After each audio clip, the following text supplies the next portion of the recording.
Welcome to the Toffee Blues, your source for all things Everton. Joining me on this particular program, we have Edward and Thomas. So, guys, we're supposed to talk about Sigurdsson and him playing slotting in at the role in which he's been slotting for us, which is center attacking mid, but sort of a second striker, yeah? So there are times where he's very far up the field and unable to kind of help out with combination play a little bit farther back. So that doesn't help. Additionally, we're talking about a player who's not known for his greasy, lightning quick, skill and quickness. So basically, the question is though, Iwobi's a player that we know can actually function in that role. And if we are going to have a player that's playing that second striker role or is playing that center attacking mid role, at the very least, maybe it would be a good idea to have someone who can break the lines, who can actually shake loose. He's a very creative passer. If you watch the guy, he creates a lot of opportunities. So, Thomas, Sigurdsson obviously creates a lot of chances on set pieces, but from open play, not as much, yeah?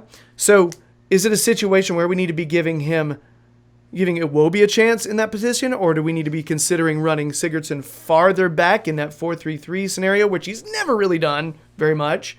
We're trying to figure out how to make this work based on what we have, because Marco's going to listen to us. Yeah, I play think 4-3-3. I think personally the kind of the out and out number 10 rule is quite outdated these days. I think a lot of teams no longer kind of play with that kind of just number 10.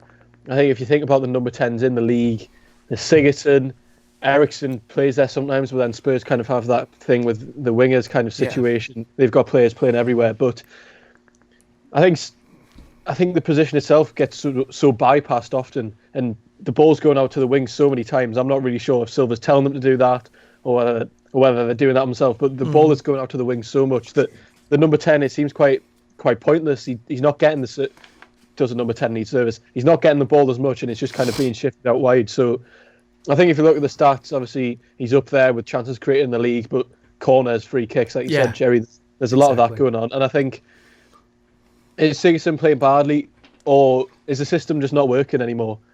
Is the system not working anymore? Generally, is the number 10 rule for anyone working anymore? I think that position kind of gets bypassed. And I think there's much more going on the wings for us personally. And I think, but can Sigurdsson kind of adapt and then come back into 4-3-3? I think the jury's kind of out on that one. I'm not sure whether he is going to be willing to play that far back. He does like to kind of be in behind the striker. When we're out of position and we're pressing, it kind of becomes that 4-2-2-2 kind of situation with normally Calvert-Lewin and Sigurdsson up front, kind of in the back line. Does that change in the 4-3-3? Yes. I'm not sure how the kind of press would work then, but I think, yes, Sigurdsson's played poorly, but we've gone out to the wing so much and we've kind of ignored the number 10 position, and I think generally it's become too outdated for the league at the moment. Do we play Iwobi there? I don't think so either. Personally, I don't think we should play number 10 at all, but if anyone's going to carry on playing there, I think Sigurdsson should stay there anyway, because I'm not sure if anyone in the squad plays the number 10 better than Gylfi Sigurdsson, but I'm not sure we're using the number 10 at all. That's what I was going to say. It's not a traditional 10 situation, Yeah, and I think Iwobi has offered so much on the left wing, and he does cut inside a lot. That's kind of been the feature of him and Richarlison. They do like to come inside, kind of play that inside forward role. So we've got a lot going in the centre, but the ball keeps going out wide. So is Sigurdsson going to stay in the team? I think so. Should he stay in the team? If he plays in a 4-3-3, I think he should stay. But I think we should just scrap the whole number 10 role altogether. And I don't think we should play Iwobi there necessarily, because I think he probably prefers playing on the left, and I think he is quite dangerous on the left when he does play, kind of coming inside and making that run in between the fullback and the centre back, and not kind of just playing in front of the centre backs as a number 10 kind of traditionally does. I'm thinking scrap the number 10 role and go with a second left wing. I'm not sure how that's going to work balanced. Of course not. I was like, are they actually taking me seriously right now? Let's just put two of them. Bernard and Iwobi right there on the left. They'll never see it coming. They'll never see it coming. That's the way to go, guys. Yes. That's just bottom of the barrel tactics. Let's we haven't tried this yet. Let's go with that now. You know, but Why not? I mean, you know, it feels like that sometimes. You know, we haven't tried it yet. Yay! You know, What's the worst we can do? yeah. And I want to be clear. I don't necessarily hate on Sigurdsson. He's a really skilled player. I loved when we bought him and brought him into the fold. I think he's a hardworking player, regardless of the fact that he tends to disappear. He's never disappeared when it comes to pressing. His defensive responsibilities, he's always working on those, which is great. That is good, and I don't think every player does that. And you do see him pressing up type with Calvert-Lewin. Thomas, you're completely right. But we are missing something. When he's not dropping back, there's a gap in the middle of the field between our two center midfielders that are shielding that back line and him. There's big old space in the middle. Huge gap. Yeah. You're about to say something, Edward? Yeah. You're doing like magic hands, and I was like, hold on, what's Edward the Magnificent? Here he comes. Go ahead. No, I mean, I've got a couple of points I wouldn't mind saying, but it's like with Sigurdsson, last year he was one of our best, if not the best player we had in the side, and arguably he's had his best ever season in football, and that was because we utilised him well in the system, and it worked perfectly. You know, he was scoring, he was assisting, he was doing well, and especially in the home games, you noticed we were playing through the middle. So, to me anyway, it feels like with Sigurdsson, it's a system. The system's got to play to him, not he has to play to the system. That's the way I see it anyway with him. And I think when it works, it's having you're utilising obviously the middle pitch, because you have the likes of, say, last year when we had those tactics, we had Gay, we had Gomez and Sigurdsson, ideally the perfect trio to have in that middle, because Gay was staying in front of the back line, he was just picking up the ball, so then he could pass to Gomez. Gomez is and I think this is probably what you're saying is a missing link. Without Gomez in that side, there's no one there to bring that ball forward and connect the two in attacking midfield and defensive midfield. So when Gomez brings the ball forward, Sigurdsson can move either to be a second striker to head the ball in, or he's going to be on one of the wings to be able to put a cross in. But then, you know, Gomez can sort of adapt to that number 10 role for him. However, without Gomez in that side, you've got two defensive midfielders that aren't going to bother going forward like Gomez can, or like they've got the ability of it, which is why I say Davies needs to play. But it just shows that when Sigurdsson has to drop deep, I don't think he actually is utilised well, and he may as well just be out the side, because he's not a box-to-box midfielder. We all know that. He hasn't got the pace. As much as he tries with his pressing game, he just doesn't have the pace. He doesn't have the stamina to keep going for a whole game. So realistically, I'm going to finish on the point of, I think the system needs to play to him, not he needs to play to the system. Because, you know, arguably on his day, he's our best player in the side at the minute. So,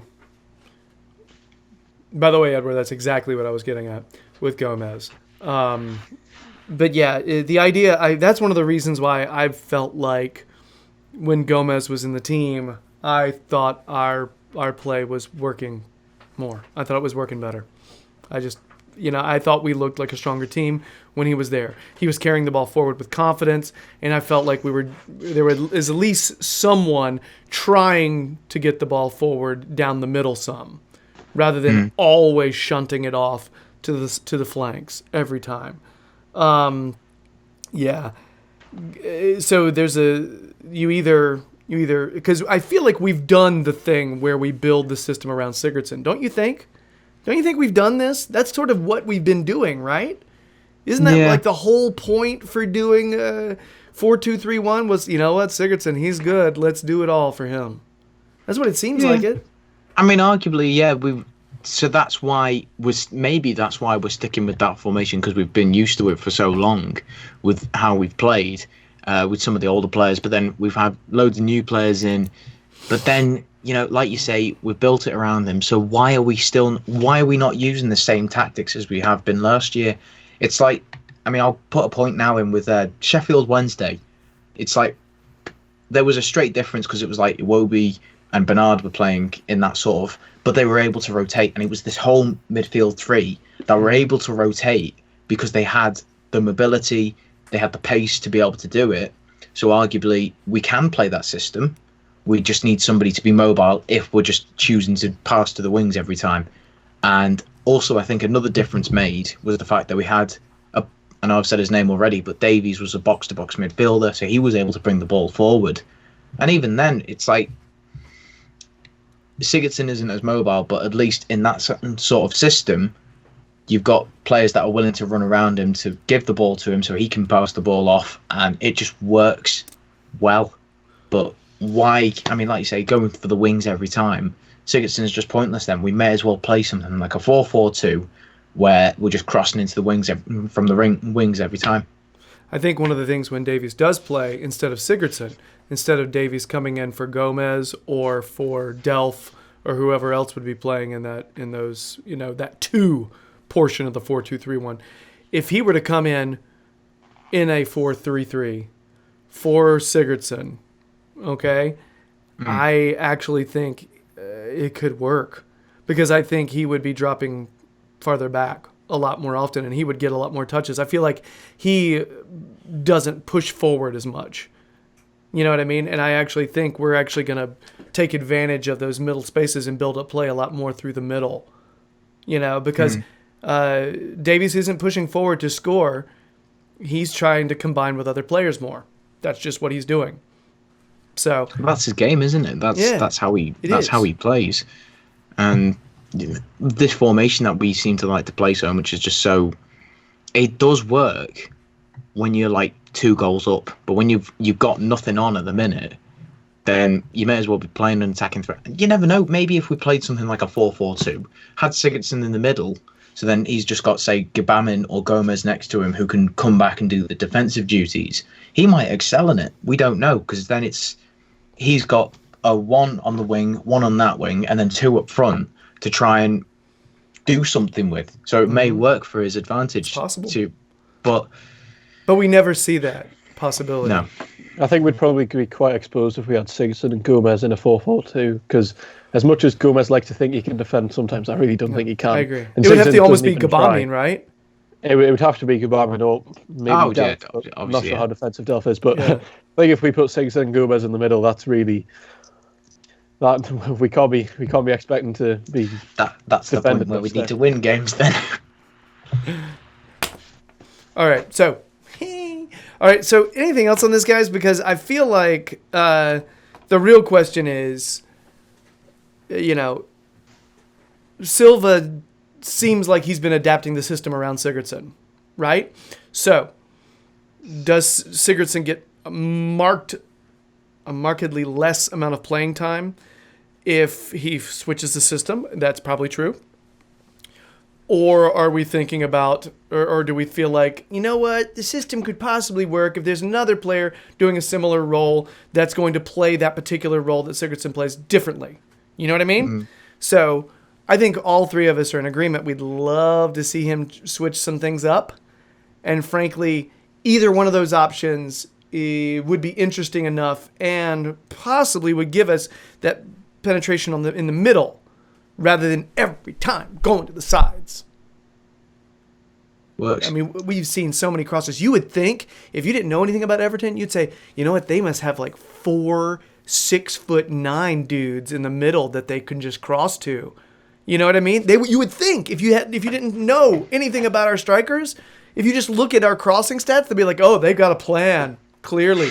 But no, we got like one person who can win headers. I want to ask a quick question as well. So, it can be a straight answer if you want. What is the main reason, right, that you think that Sigurdsson is kept being played in the side? Is it his qualities in his play, or is it his price tag that we paid? Holding Marco Silva's family ransom. Does that count as an answer? I can't see why else he'd stay in the team, to be fair. He's been ridiculously poor recently. I think it's the fact that he's just such a quality player, period. However, if he doesn't play, his value goes down. Edward, you make an interesting point. because we paid a lot of money. And if he doesn't play, that means if he's sold Davy Clausen style, and that's not the best. It's not the best thing for Everton. I wonder if sold Davy Clausen style is going to catch on as a thing, Gerry. I wonder if you've started something there. Players are going to stop being sold Davy Clausen style.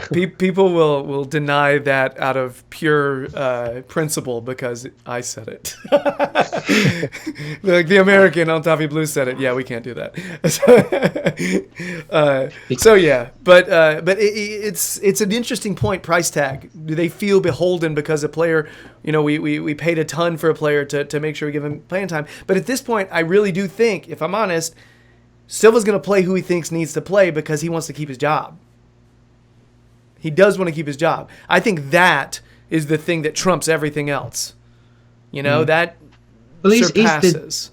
Sigurdsson's the deputy captain, isn't he? Or something like that as well. So maybe that's why he's got a bit of belief in him. I mean, I think he's one of those who leads by example in terms of the way he conducts himself as a proper professional. It's more actions than words, you'd say. Yes, but he's not a rah-rah guy. Even if you hear his voice, you're like, oh, that's not very authoritative. He's not really like he's kind of, hello. It's a little higher pitched than you expect. It's not really that, hey, let's go take this by the throat, guys. It's never like that for Sigurdsson. He doesn't. I just made him kind of talk like a cartoon dog just then. I don't know why, but yeah, but he's just not. But that's the thing. I think he's a personality guy in terms of the way he conducts himself. He's reliable in terms of work rate. All right, but if you look at the statistics as in positional play in games in which we haven't performed, it usually is because he's finding himself way too far up. And that may be a direct result of us constantly going... hello, microphone. Us going constantly down the flanks and him feeling the need to be farther up in order to be able to win balls in the box. Yeah. One feeds the other, potentially. So how are we going to do this? How's this going to work? Turner? Would you play Sigurdsson or Davies? Would you play Sigurdsson or Davies? You got to answer the question. Or you played Sigurdsson? Why would you play Sigurdsson? No reason? See, that is the Everton thinking right there. I got to play Sigurdsson, right? Because he's Sigurdsson. That right there. Is that the right decision? He's 4. He has no idea what he's talking about. But he's a good example. All right. No, that's pretty much showed the footballing intelligence for a lot of fans and managers, to be fair. So, are you finished? Do you have anything else to say? No. Okay, good. Go in the corner. Try not to pee. All right. So, guys, anything else on this? I feel like we're attacking this from a lot of angles, but it's the kind of thing. Ironic. Yeah. Isn't that funny how odd that phrasing was? So yeah, we're approaching this a little bit differently than Marco. Anyway, it's going to have to be some sort of change up, though. Either changing him or changing the system or both. Yeah. All right. So I guess that's it for our Sigurdsson /Iwobi / what are we doing with that position segment. Good luck making a thumbnail out of that, John. Hey, if you've been digging the... Just going to have someone just going... If you've been digging the videos, please subscribe to the Toffee Blues YouTube channel. We really appreciate it. If you want more Edward, check his Twitter. He'll tell you when and where he's going to be. But also, check the pinned tweet. He has asked me to mention the fact that he has a fundraising link there. He just skydove for charity. So check that out. He'll tell you, if you want to give, or at least just check out the situation. He jumped out of a plane to help people. It's kind of rad. Just saying. All right. Also, if you want more Thomas, his Twitter will tell you where his content will be. So he does a lot of Toffee Blues analysis on Everton and Everton matches, player ratings, that kind of stuff. But also he does the social media. He'll live tweet and that kind of stuff, Facebook, for matches. So if you see somebody really, really upset and really snarky because of a silly play that Everton just made? Yeah, it's Thomas. Not John. It's Thomas. So yeah, that's it. Check out those guys. I don't have anything to promote for myself. Yeah. Check out his Twitter. Hey, you can look at my Twitter. Hey. All right. So that's it, guys. We're going to go do a quiz for these two guys on the podcast. So if you want to go to there, cool. If not, we'll see you later. Have a good one. Bye.